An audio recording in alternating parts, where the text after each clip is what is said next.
The thought is, well, you can't use ground harvested apples for hard cider. Not true. You can.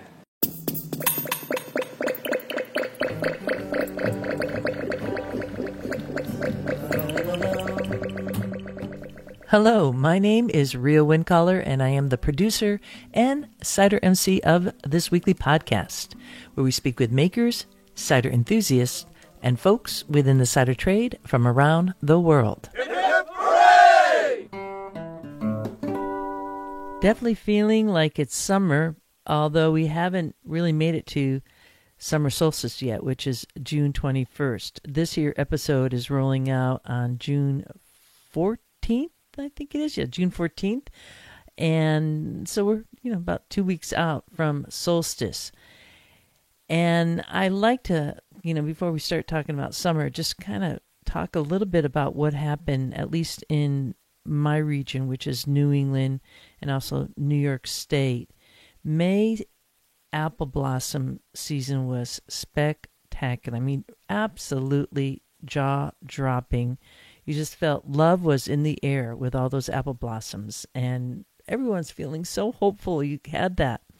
And as the way of agriculture goes, it's super weather dependent.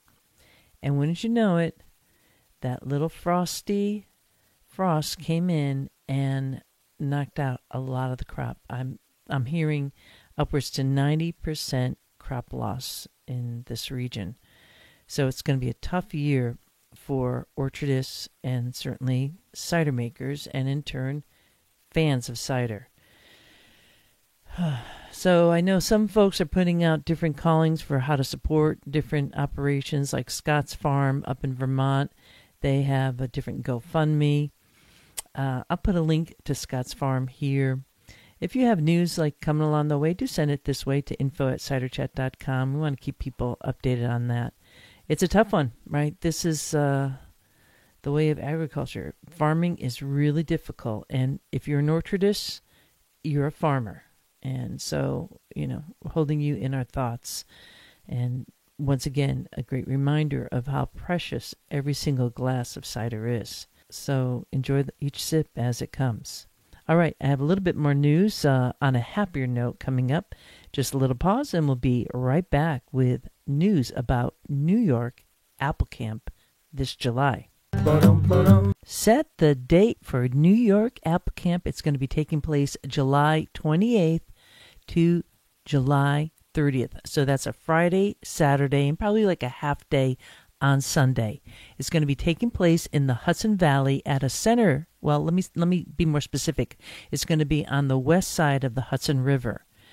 So if you're in this region, or you're, let's say, down in Virginia, or want to fly into Kennedy, you can come out to the Ashokan Center, which is a super cool center. There's swimming there. We're going to be able to drink cider and have chit-chat, panel discussions, keynote. A lot of details are still being formed, so I can't really let those kind of, rabbits out of the hat just yet. But I will as it comes to me. This is spearheaded by looking at what they've been doing up in Maine, the Maine Apple Camp. I got a lot of recordings out of that. You might have been hearing them if you've been following along with Cider Chat. Just fascinating. Oh my goodness, fascinating discussions. And I know we could expect the same in New York. So Maine Apple Camp really inspired the one, the only Elizabeth Ryan of Hudson Valley Farmhouse Cider. She is such a powerhouse, has been saving farms, saving vineyards, saving orchards up and down New York State, what seems like forever. I can't say enough about this gal. She has... Oops, hang on. She's calling me. I'll be right back. Hello, Elizabeth. Hi, everybody. It's Elizabeth Ryan from Hudson Valley Farmhouse Cider.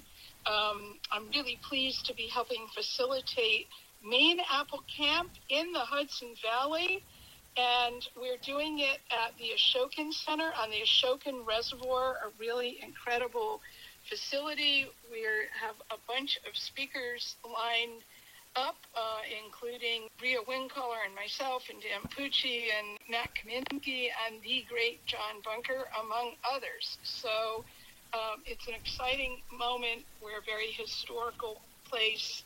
Here in the Hudson Valley, we'll be doing workshops on effects of climate change on fruit, foraging, grafting, history of fruit growing, indigenous fruits, and other wonderful topics.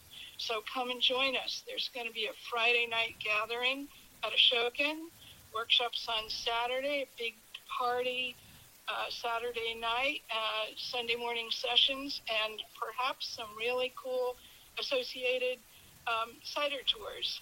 Thanks, Rhea. Turning it over to you. Again, that's taking place July 28th through the 30th. So you have just a little short window right now.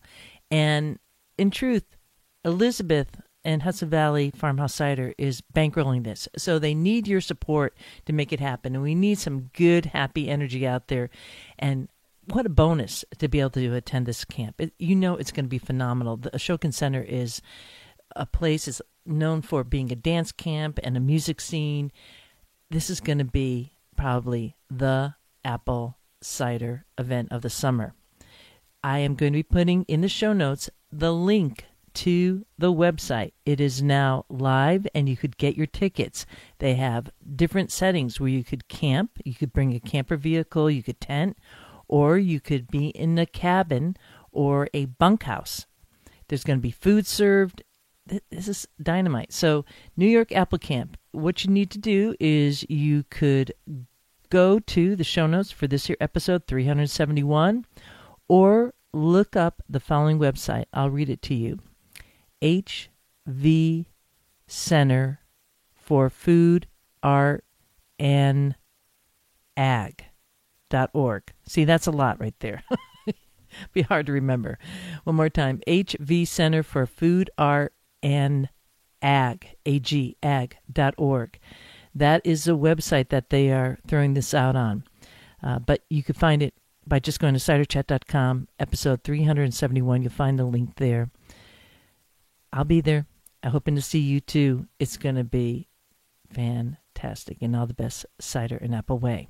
All right, moving on. We're going to be going next to the feature presentation. I'll be right back with that. Walking through the orchards. Up next is the presentation from CiderCon 2023 titled From the Ground Up, Opportunities for Mechanical Apple Harvesting. And there's two presenters, Gregory Peck, who is an associate professor of horticulture at Cornell University in the Department of Agriculture and Life Sciences, and Joe Gaynor, who is a head cider maker at Angry Orchard, the Walden Innovation Cider House. That's based in Walden, New York. The two presented at CiderCon 2023 earlier this year, and we're going to be hearing directly from that presentation. For the podcast, you're going to be hearing only the audio, but I have also synced the audio with the PowerPoint presentation and coupled with video within that PowerPoint, video of the actual mechanical harvesters. So what I'm talking about there is like tractors or sweepers that are picking up apples off the ground. And you'll be able to see those in action and get a sense what that might look like in any given orchard. What Greg did was he is providing a comparison study with the UK market to the US market. And of course we know, and if you don't know, you should know that the UK, we're talking about the United Kingdom, has the largest consumption of cider, largest producer of cider in the world.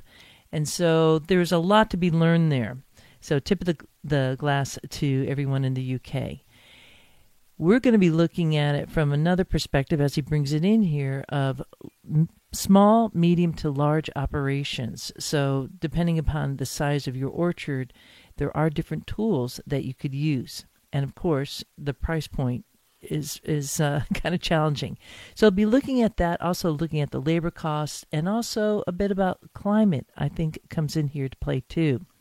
And that topic that we started off this episode earlier about using apples that have dropped to the ground and kind of debunking some of the myth around that and what you can or can't do. This is an absolutely fascinating discussion. I really, really enjoyed it. And I'm not even a person who's going to be thinking about apple harvesting at that level from my couple of apple trees that I have here at home. But it did provide me with a long view of both the palm market. And so we're talking about not just apples, but pears, any kind of palm, and also grapes too for winemaking, because they do use different mechanical harvesting tools in the vineyards. So super fascinating. Stick around, listen to the podcast, allow it to just kind of, soak through a little bit, if you will, with a little glass of cider in hand. Then make sure that you follow up with the video. If this is something that really interests you, you do not want to miss it. You're going to be in for a treat. So again, podcast or go to the Cider Chat YouTube channel and you'll find the video there. And while you're there, make sure to subscribe. It sure helps this podcast stay in the forefront for anyone interested about this topic. And in turn, it helps cider keep going up around the world.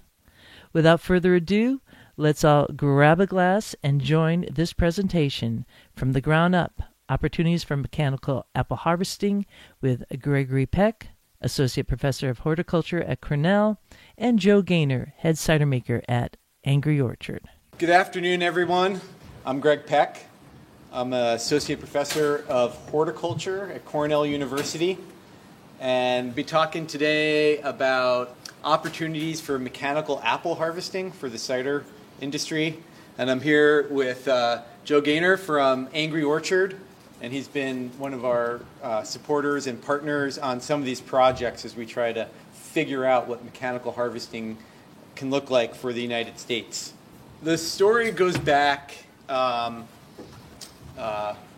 goes back to when I really started working with the cider industry here and trying to figure out what's going on, how do we do this affordably. And we've been asking lots of questions about the orchard side of the cider industry in terms of what varieties to grow, how do we grow them for higher quality, and a whole series of projects that go to how do we do it cost effectively. So we started looking around and saying, okay, well, this isn't really new. It might be new for us here in the States in North America, but this isn't really new. So I started doing some comparisons and looking at, okay, well, what's happening in the rest of the world? So this is just what I call the cider economies. New York, where I'm based at Cornell University is, the United States, and the United Kingdom, and just showing you some rough estimates in terms of domestic cider sales. We're about a $1.5 billion industry in the U.S. Some people might have more current stats, but it's hovered around there with when you add on and off premises together for a while. The UK is listed at about a $4 billion industry. So we're pretty big if you look at it as retail sales, but not quite as big as UK, which is the largest cider industry in the world. Now, if you look at apple acreage, New York, we're about 40,000. The entire country, about 300,000 acres of apples. And in the UK, it's pretty similar to New York, about just over 35,000 acres of apples. But what's unique is about half of that acreage are bitter apples or other types of apples that are specifically grown for the cider industry. So that's tremendous and very different. We've been trying to, for years, and we continue to try to get at this, figure out, well, how many acres of high tannin, bitter apples are being grown in the United States. And it's just tremendously difficult to get this data. We do surveys. We have one ongoing with the New York industry right now. We think we have about 200 acres or so in New York, but clearly, at about 18,000 acres in the United Kingdom for their cider industries. Look at another way just in terms of poundage and, just kind of follows those trends. And then gallons of cider produced, right? So, again, follows the trends for domestic sales. And this number of cider producers as well. It's interesting, right? So the number for New York, about 125, about half is what they have in the entire country of the United Kingdom. We have over 1,000 in the entire United States. But look at their cider sales.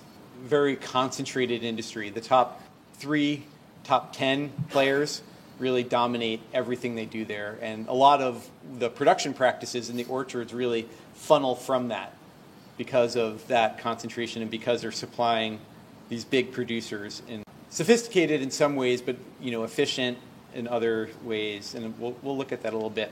Back in 2017, I think it was, had the opportunity with a bunch of New York producers go on a trip to England, sponsored by Angry Orchard and organized by Glenwood, which is a nonprofit in New York that was all about us going and learning about the cider industry in England. And so this is a group of folks here. You might recognize a lot of these people are here today still working with the industry, which is really pretty fantastic and just shows some of the longevity we have. So what did we see? Okay, so kind of this is the image, right, that a lot of people when they first start learning about cider apples have this picturesque orchard, animals grazing underneath, sheep on the left and cows on the right. And there are orchards like this. They're widely spaced. They're on seedling or standard size rootstocks, widely spaced, 10 by 18. The high limb line is because they're grazing animals underneath, and very low input orchards. And certainly there's a whole bunch of this around the countryside, but this is not where most of the apples are coming from. So we finally got around and started visiting some of the bigger producers and some of the contract growers that are growing for the big cider makers. And they have this system, they call it the Bush Cider Orchard.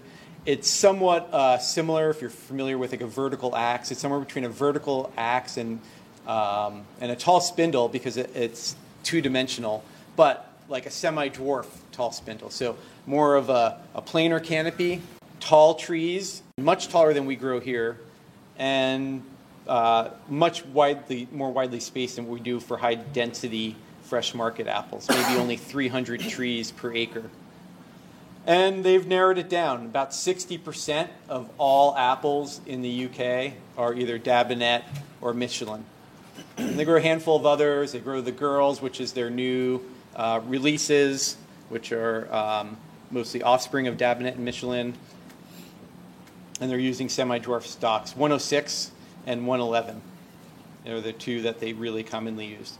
So they have this wide row spacing because they're accommodating machinery. The whole idea in this is a low input mechanized orchard. And you can see here, this is fruit on the ground. So I went on this trip with Angry Orchard and Glenwood in the summer, and I was like, I got to come back and see how they're getting all these apples out of the orchards, right?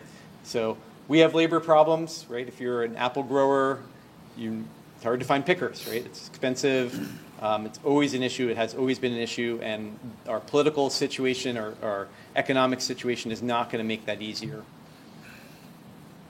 They're also doing some mechanical pruning. They're using hedgers, against labor saving, and it's kind of sloppy, but it's okay. It's processing fruit, right? It's not their quality characteristics, what they're shooting for, are very different. So just kind of some comparisons between what I saw there in the United Kingdom and what we're doing here in New York. No trellis there. Most of our new orchards, particularly our fresh market apples, are all trellis. They're all high density. A lot of them are going in with irrigation as we start having more swing years, drought years because of climate change. No irrigation there. None. I didn't see a single irrigation line or anything.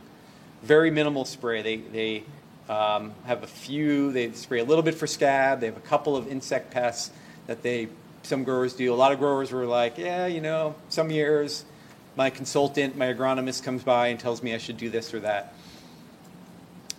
Big difference also is that they're mechanically harvesting. So a lot of them, the bigger producers will have their own machinery, and they use it for a couple months of the year. The rest of the year it's in the shed. But a lot of them also have it contract harvested. So this is something we don't have here for apples, but we do have here in the States for a lot of other crops, including wine grapes. A lot of our wine grapes are mechanically harvested, and a lot of that's done by outfits that specialize in that. They buy the machinery. A grape harvester could run upwards of $250,000, and they run that thing, basically nonstop for 3+ months out of the year, and that's how it works. Now, the other thing we learned when we were there is that the cider apple growers who are selling, particularly those that are selling to the larger operations, are not making much money. And so they're getting about $3.39 a bushel for bitter apples. Very different than here, right? They have very different supply and demand. They actually have probably too much supply of bitter apples, where we have barely enough bitter apples here. It's very hard to come by unless you're growing your own. So a lot of our growers are getting anywhere from $15 to $30 per bushel for a bitter apple, cider apple. So I work a lot with Whit Knickerbocker. He's the second author on this paper here. He did his undergrad degree at Cornell in ag econ, and now he works back on his family farm and drives combines and all sorts of things. So he's got this amazing skill set for this project, in that he has background in economics and a background in machinery. So we've been kind of crunching numbers on this. Okay, how does it work for these guys in the UK? Well, it doesn't, right? That's a red line, right? So zero, anything above zero is profitable. Anything below zero, you're losing money on the gig. So this is an enterprise budget, or we call net present value calculation. It adjusts for a lot of factors that I won't go into the details of, but you can intuitively understand this. There is an initial cost at year one for planting. There's a deficit. They're losing money for the first 5 years or so, and that's because the trees are growing with no crop yet. They're not starting to produce apples. But even when they start producing apples, they are just not getting paid enough to even break even. So we punched some numbers in, and even if they were making a little bit more, like $3.89 a bushel as opposed to $3.39, they'd hit that after 25 years they would break even. So not a great system. And I talked to some of the growers there about it, and it's a real crisis for them. They're trying to figure this out as the market changes, and especially as some of the traditional types of cider that really made up a lot of the market, even from the big producers, Bulmers and such forth, are shifting to more fruit-based ciders. They're using a lot less apples, and they're using a lot less high tannin bitter apples, and they're buying apple juice concentrate in from China, Poland, Turkey, etc. So we've also been looking at what's happening for our industry in New York. We ran budget numbers for 6 different case studies, and just some pictures there showing you what some of these different high-density orchards look like. Brown snout, everybody loves brown snout. It's like the most photogenic apple, right? It's got that little bit of russet right around the calyx end. So is it profitable to grow cider apples in New York?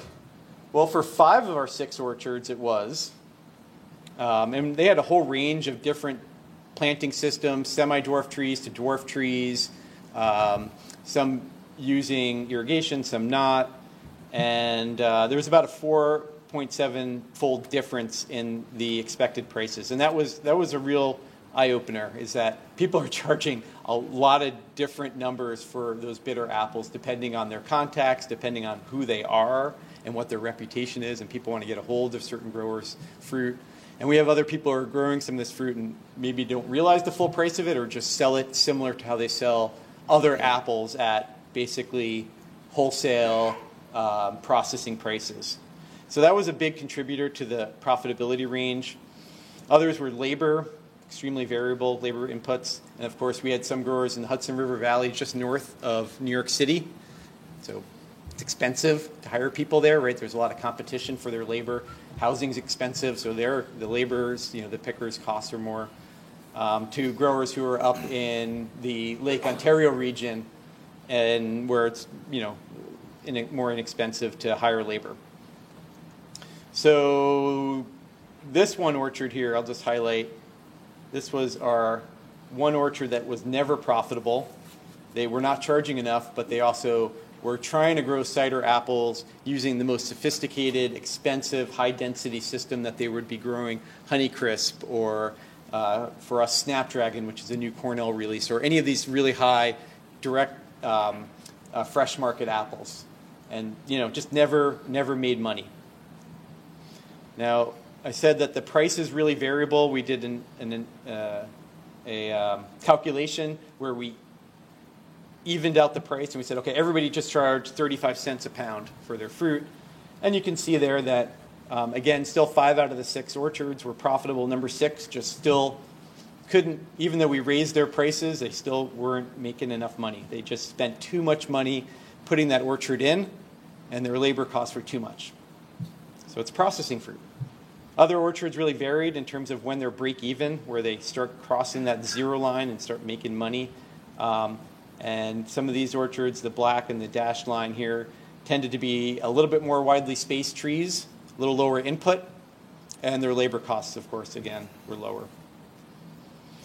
So, our system of cider apple growing is really based off of our fresh market apple industry. Our apples are still largely harvested by hand, and now there's some stuff coming in the pipeline. There's going to be robots and drones and all sorts of cool things that are going to be for the really big growers coming out in the next 5-10 years. But for a lot of us, a lot of the growers, it's still reliance on hand harvesting. Now they're efficient. They work hard. They can make a decent wage. They're often getting paid piece rate, so they get paid by how much they actually harvest. They can get up to $250 a day. They often work 6, sometimes 7 days a week during the harvest season. And they can pick, a tremendous amount of fruit, 12,000 pounds in a day. I mean, that's hard. But our system relies on 70,000 workers coming into the U.S. to pick apples.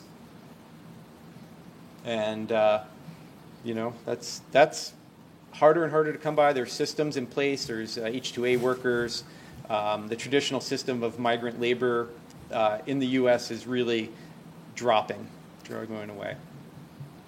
Okay, so cider apples. Let's go back to them. How are they doing it? Well, most of the apples in England, France, Spain, many of these more established cider regions of the world are mechanically harvested like you see in the top left there, shake and sweep mechanisms. And I'll walk you through that.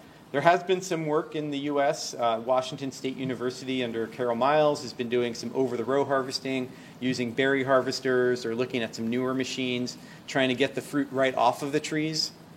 But most of the fruit is shaken off of the tree onto the ground and then swept up off the ground. Right? So the majority of the cider produced worldwide, this is how it's done. And it can be stored and handled very differently. So if you're an apple grower and you're selling fresh market apples, and what you see here on the far right looks like, is that just a compost heap? Like no, that is fruit that is sitting there waiting to go to the cidery. So they call these things clamps, these kind of concrete storage units, and they move these apples around with front end loaders, and they drop them into lorries, right? They call trucks. So we did some more economic analysis and kind of trying to figure out where can you make money at this? Like what is the amount of money you need to be making per bushel, and then if you compare hand versus machine harvesting. And so machine harvesting is always more efficient. It's the dashed line of the pear, and then the different colors throughout this chart here are showing you the different bushel returns. And these are still pretty low.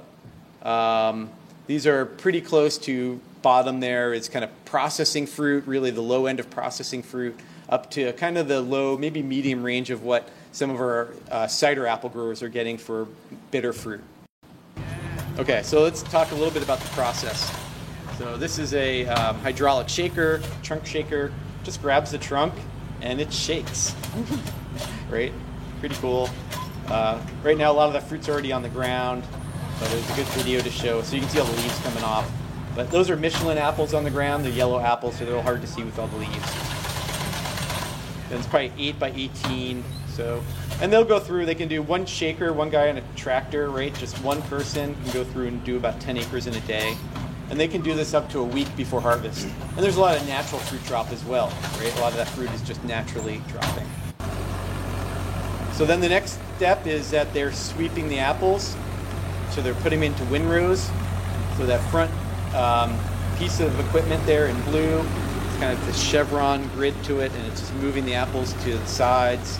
They may do a pass beforehand, depending on how many apples are on the ground with that, or they'll also use a blower sometimes. They'll have a blower attached to the PTO of the tractor to roll the apples over. Apples are remarkable, right? They're round balls. They can actually push them with air, high velocity air pretty easily. And then they pick them up, and you can see here are those Michelin apples in the bottom right. The video's going. Zooming in. Look at that. Not gentle, right? So that's one machine. The blue one is one company. Here's that same machine, just a different angle. You can see the wheel going around, and it kicks it into this kind of track here, conveyor belt with these rods. Picks them up like the potato harvester does. This one over here, it's okay. But that's just another manufacturer, just a different model, same concept. And then they go into trailers. And again, not very gentle. So sometimes the manufacturers, we never have a drop of more than 4 inches or something during the whole process line. Until you get to the end, they drop out of the conveyor onto the ground. And you can see here's just some of what that pickup mechanism looks like on a lot of these kind of potato harvester. If you use these rods, and they just kind of compress the apples and pick them up. Piles and piles of apples. I'm just so happy.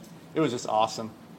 I mean, look at all that. And you can see here, bottom left, that's a front-end loader moving apples around. So they sweat the apples, right? You've probably heard that term if you've worked with cider apples. They just sit on them. They're just letting them ripen, right? That's basically what sweating is. They're letting the starch convert to sugar. They get a little bit of dehydration, so you get some concentration of some of the chemicals, sugar acids.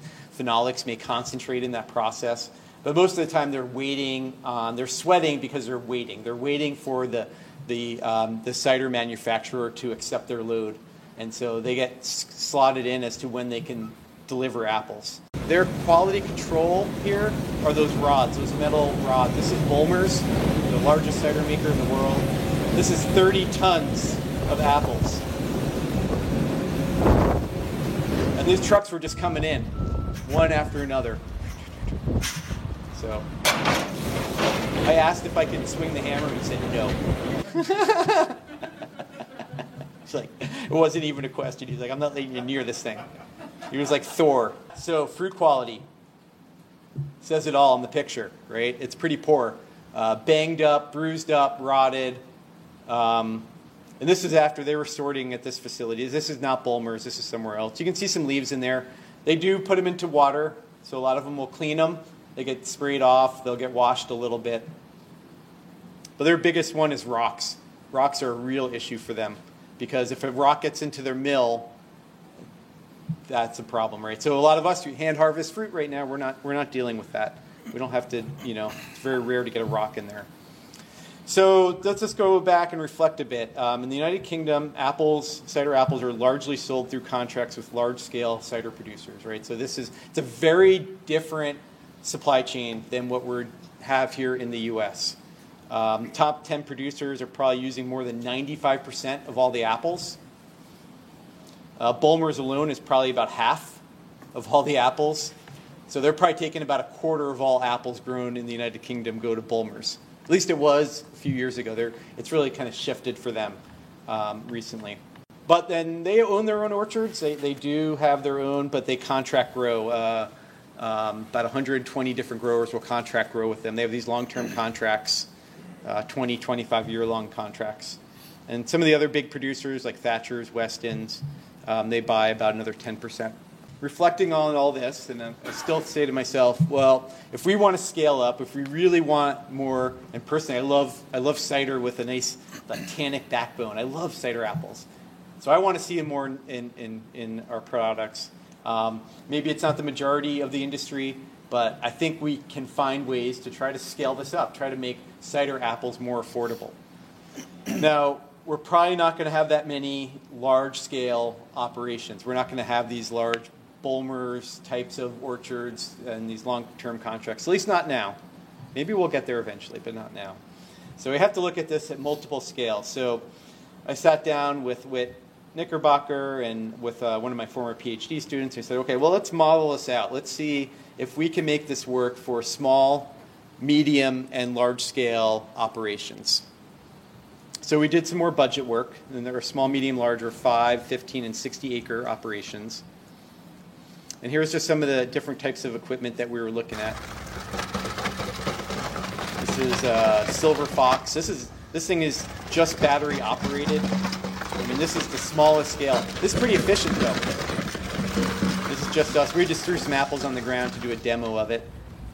If you're a small scale, 5 acres, you could run this. You run this for 3 months, right? So you're not trying to pick up all your apples in one day with this. That'd be exhausting. But hey, if you're running this, you've got a couple of them even. It's a heck of a lot better than crawling on your hands and knees, if you ask me. But you know, I'm getting older, so I don't like that as much. I'm not sure if we can get this one to play or not. Yeah, that one did play. But that's another one. That one has actual mechanism in it. This is a really common machine. This is our medium scale one. This is Patent and Grouse self-propelled machine. And then in the back there, it's got the catch where the apples go into, and that is on the far right there. You can see that it has its own hydraulic system, and they dump it right in. Does a really nice job. That thing can also be used on larger scale or larger, more widely spaced plantings. Some of the big producers have their own, like these things are like garbage truck size, self-contained, and they can fly through acres and acres of orchards in a day. And you know, one person just, you know, going through picking up apples all through the season. So we modeled it out. Some examples here, and there's a paper on this if you want to get into the details. But just to give you some ideas, like that Patent and Grouse was about $45K US. That large one that's like a garbage truck size is, you know, about $167,000, just to give you some idea of what these things cost. So here's some of the budget information. Now we're saying, okay, well, let's try it on what our growers are doing, right? Let's try it on a orchard 4 by 4 feet between trees, 12 feet between rows, kind of really common system for a lot of our growers in New York. And we ran some partial budgets just to compare, is it more cost effective to hand harvest, or is it more cost effective to machine harvest? You know, as labor goes up in expense, which labor always gets more expensive, when does labor ever get less expensive? It's only going to become more economically sustainable to mechanically harvest, right? And so here are just some of our rates. Okay, so that's some of the details on it. If you want to geek out on it, I'll share the paper. Here's the link. There's a link to it. It's free. We make sure to try to get all of our science into journals that will make it accessible to whoever wants to look at it.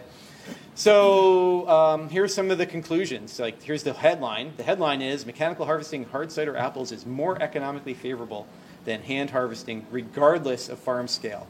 So if you match the right size machine to the size of your operation, you're going to come out ahead, right? You might be using one of those push mower type things, right? You may not have a nice fancy one that has all the bells and whistles that you're driving around on. It's still going to be worthwhile.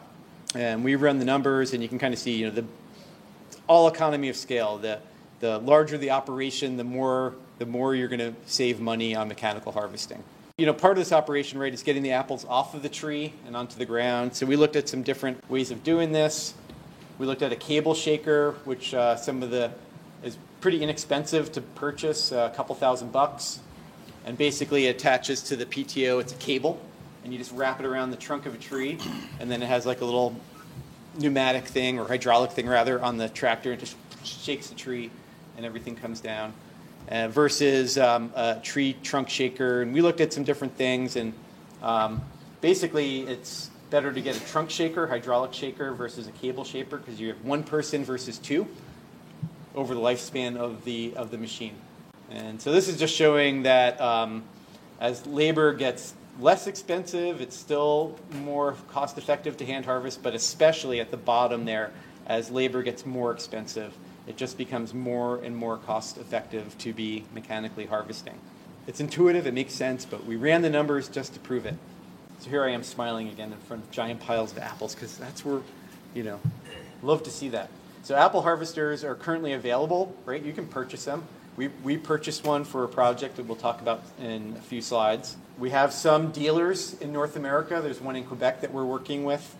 that is bringing them in, or you can bring them in independently through one of the other manufacturers. That's a possibility as well. It's going to save money. And, what about fruit quality, right? So fruit bruising is acceptable for cider apples. I think a lot of cider producers can be kind of fussy about the quality of fruit going in. But I think a lot of fruit can be mechanically harvested. It is not going to be pretty. It's going to be banged up. But it can still be used for cider. Now, what you lose on the gig is long-term storage, right? Because once you bruise that apple or you nick it, then you're not going to be able to stick it in the cold storage facility and pull it out 2, 3, 6 months later, right? It's different. It's a different way of thinking about how are we going to deal with apples if we're going to start mechanically harvesting.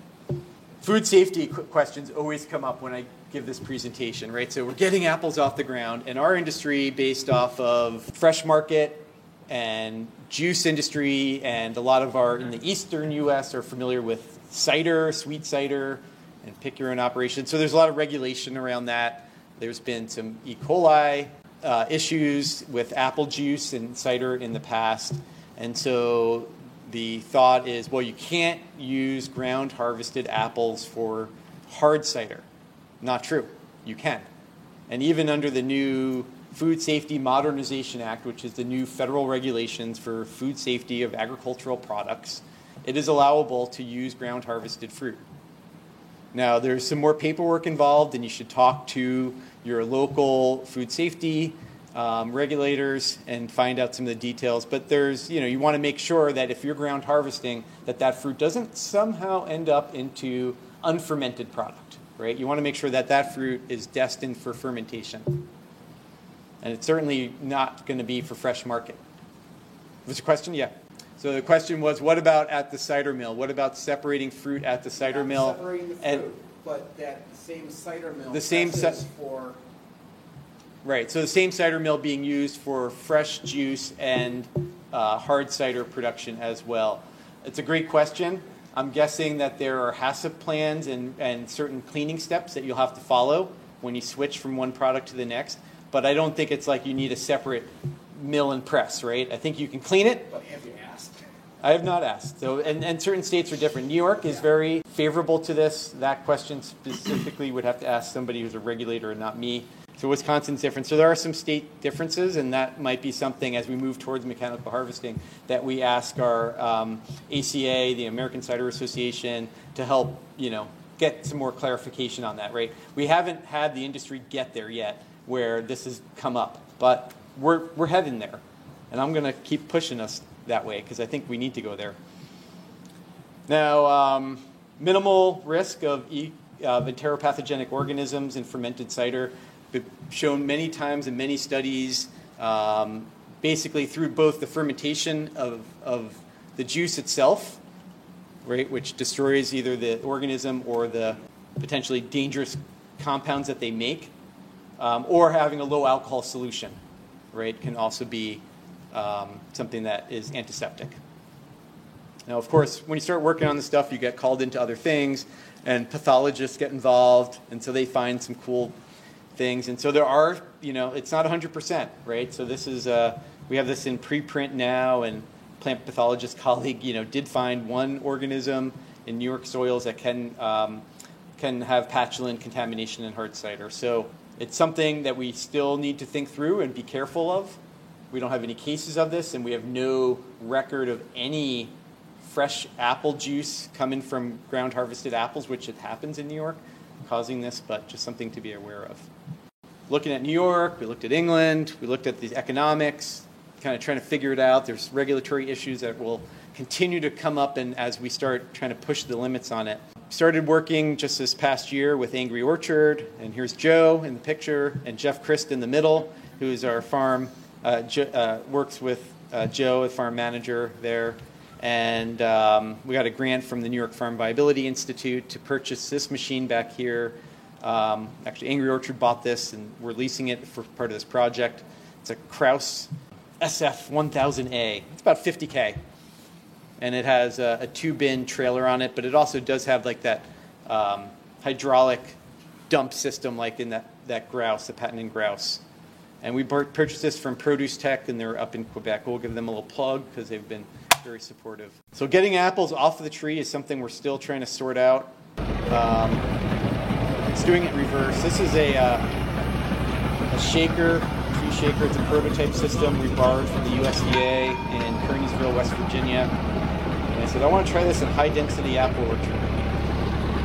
So Joe said, okay. Thank you. And it's a beefy machine. It's overkill for what we're doing here, but conceptually, I'm pretty excited by this. And they use this for harvesting of citrus. And the rods there, those white rods on the central axis, they're just moving as it hits the trunk of the tree or trellis post, right? And it's just oscillating back and forth. So it just to try to free it up from the branches, because we don't want it to do. You don't want it spinning, because you'll beat your tree up. And you can see it's a little overkill. Look at all that shaking going on there. But it does a really nice job of taking apples off the tree. So we're looking at this. I'm working with an engineering firm, and we're seeing if we can downscale this and maybe even make it so it's a shake and catch. You know, can we have a conveyor or something underneath it that gets the apples before they even go to the ground? This is Campagnola, if you know fishing gear or bike equipment. They also make a bunch of harvesting stuff. This is their limb shaker that they sell. It's run off of an air compressor. It's pneumatic. And that's Mike, my technician there. And it didn't really do as much as I was hoping. I was really excited by it as kind of an inexpensive way of shaking limbs, but ended up using it kind of like a panking pole. We just would hook it up there in the end. Even though we were running it, we ended up just kind of pulling back and forth to shake the apples off. So we're looking at physical approaches, also chemical approaches to getting apples off the tree. So we play with plant growth regulators. So we have certain plant growth regulators that prevent pre-harvest drop, and then we have others that accelerate pre-harvest drop. And so we've been using both of them, various rates and combinations. Because we have these chemicals and because they're labeled for apples, they're commonly used actually. So if you're familiar with fresh market production or even with pick-your-own operations, a lot of pick-your-own operations will use this to keep the apples on the tree so when the customers come by, the apples are still there. And so we have been kind of messing around with them a little bit to say, okay, can we stick the apples onto the tree with either auxin and an NAA or with Retain, which is an ethylene inhibitor, and then spray them with Ethifon. And then Ethifon is basically ethylene that we spray on it, which will cause the ripening process to start and the fruit to drop. So I'll get to your question in one sec. So we're playing with the idea of sticking them and then dropping them when you want, so the apples aren't on the ground so long. So one of the things we really learned about the industries in both the United Kingdom, in the western part of the United Kingdom, and also France, Normandy, northern. These are cool maritime climates, and apples can hang around on the ground for quite a while. In New York, we can have some pretty hot weather during harvest, and that fruit will go south quickly. So if we can hold them on the tree longer and not have them be on the ground, that's the benefit, and especially with some of the high tannin varieties, which have a lot of pre-harvest drop. The question up front. Yeah. So the question was, what are we trying this on? And so we're trying a lot of traditional varieties. And here we have Chisel Jersey, Brown Snout, Harry Masters Jersey, Binet Rouge, Dabinets. We also had Golden Russet and Porter's Perfection in here. And so it can work, and especially for varieties that drop a lot, it works really well to play around with these plant growth regulators. For varieties that don't drop a lot, like Golden Russet, Porter's Perfection, there's really not a lot of need for doing this technique. So that's kind of where we are. I'll get to the question, and I'm going to pass it off to Joe. And that's Joe there. I got Joe on the harvester, and he got some experience with it this year, and also ran some fermentation trials. So we're testing this from multiple angles and just trying to really just learn this year a lot. There's a question. So the question is, what about the harvesters and these were traditionally used for tart cherries, for example, and they look like almost like an upside down umbrella, and they unfurl around the trunk of a tree, and then they also have a tree shaker, just like I showed earlier, and then it shakes onto that, and then there's a conveyor belt on there. And yeah, we had a grower who has some tart cherries, and had some cider apples. And we went up and I said, well, let's go give it a try. And he's like, okay, let's give it a try. People are really nice to me. I don't know why they want to do all this stuff to their trees, but they do. And that works. It works. It's slow, but there's no reason why you can't. We did that with him in 2021, and then last year what he did is he went and I started talking to him about the plant growth regulators, and he sprayed Ethifon on the trees. I forget how, maybe 7 or 14 days before he went and did that, and he was loving it. And so he did that with a lot of his crab apples, which are a real pain to harvest because they're so small. And yeah, so yeah, can work. There's lots of different ways, lots of different crops that are harvested different ways. We're thinking about high density systems because that's what a lot of our growers are heading towards, and kind of more of a continuous harvest versus a machine like that, which is discrete. You set it up around one tree, you harvest it, and then you move to the next one. But if and you can find those. What's it? FMC, I think, was the manufacturer for those for tart cherries. So you might be able to find them around, or especially in areas where there were tart cherry industries. Okay, Joe, what was your experience? It's great. No. Great, we're done. So, yeah. I mean, it was pretty cool. So for those of you that might not know, Angry Orchard has a 60-acre orchard in Walden, New York, and really the whole purpose of it is to be innovative from the planting all the way into the packaging, and have an opportunity to play with fruit and play with cider in a special way that hopefully helps out the industry as well too. So to be able to jump on this project with Dr. Peck has been really incredible. We got a harvester to kind of support the research, and it was interesting. We're still operating at that orchard. So Jeff Christ, the farm manager we're working with, comes from a totally culinary background. They have one of the largest packing plants in New York State. Everything's handpicked. We get a crew, and we get very clean fruit. We're even, we're actually using some of their bins. So specifically, like, everything was at that food grade handpicked quality.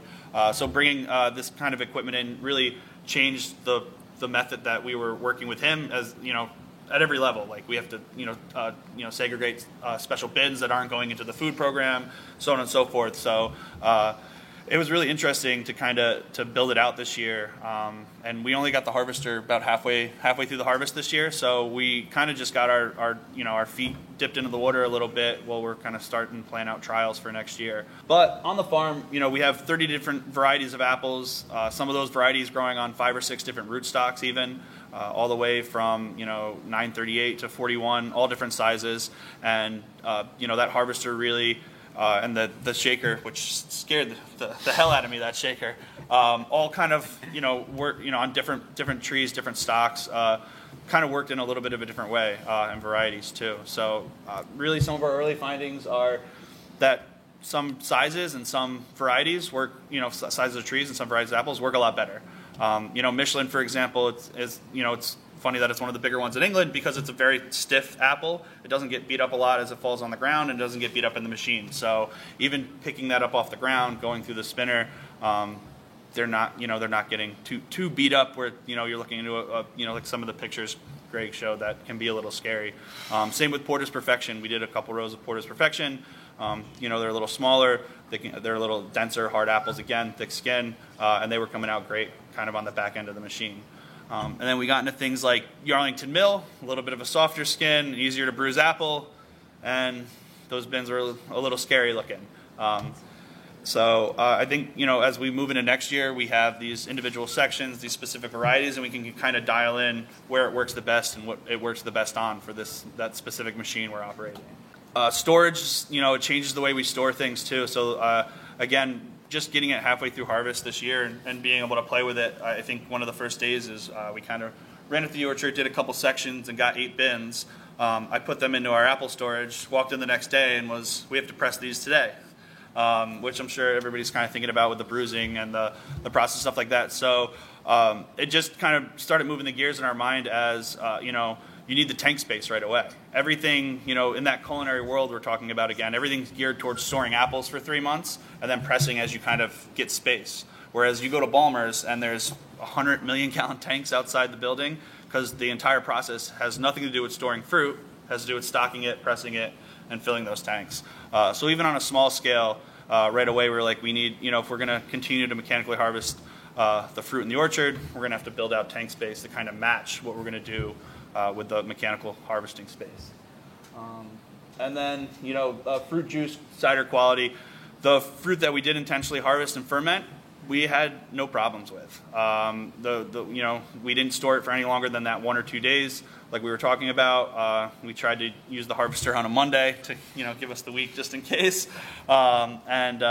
It turned out pretty great. We actually fermented some of the cider, and actually on one of them, even some of the cleaner stuff, did a wild fermentation just to see how that would go, and everything came out pretty nice with no big bugs, no bad bacteria, fortunately. We're kind of excited to use it into the next year, and fruit milling too. We use a Kruzmeyer press, so we also have a water bath, which eliminates that issue with rocks, which was a big issue. It did pick up all of the rocks in the orchard.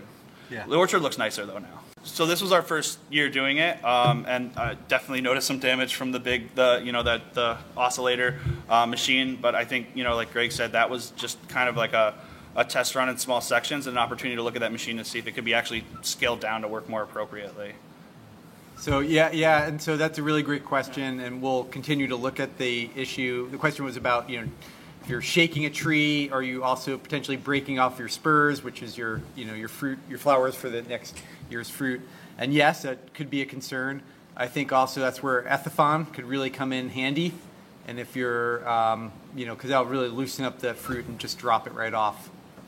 So it depends. I think we still have work to do to figure out how to get fruit shaken off trees onto the ground. That big trunk shaker is going to be overkill for a tall spindle or even a vertical axe system. So we're looking at things that maybe clamp onto wires, maybe things that clamp onto posts, and trying to shake the whole trellis. I don't know. We're trying to think creatively about how to do this. And we will think creatively on how to do that. That's so well said.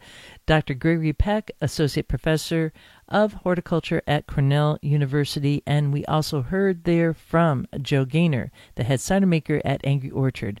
There is a lot of info in here. I really enjoyed this. Again, I want to encourage you to go check out the Cider Chat YouTube channel and watch that actual presentation. You could watch it with the slides synced with audio. And again, while you're there, do subscribe to Cider Chat. Follow along also, wherever you get your podcasts. It will mean that you will not miss another upcoming episode.